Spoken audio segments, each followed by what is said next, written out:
আসসালামু আলাইকুম, শুভ সকাল। আমি আপনাদের সাথে আছি মুসাফির মেজর। আমাদের সাথে আছে আমাদের প্রিয় ভাতিজা ওবায়দুল। সে তার 15তম বি পজিটিভ লাল ভালোবাসা দান করছে। আসুন করি রক্তদান, হাসি রোগী বাঁচুক প্রাণ।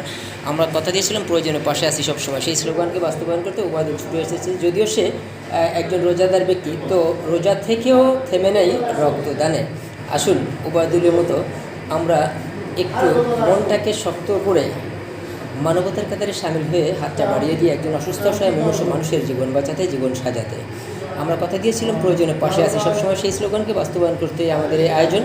আমরা আপনাদের সাথে আছি, সাথে ছিলাম, আগামীতেও সাথে থাকবো। সকলের দোয়া প্রত্যাশী। সকলে আমাদের এই প্রিয় ভাতিজার জন্য দোয়া করবেন, সে যেন আগামীতেও ব্লাড দিতে পারে এবং সে হয়তো কিছুদিনের মধ্যে হয়তো কোনো একটা কাজের উদ্দেশ্যে দেশের বাইরেও যেতে চায়। সে শুধু বাংলাদেশে বসে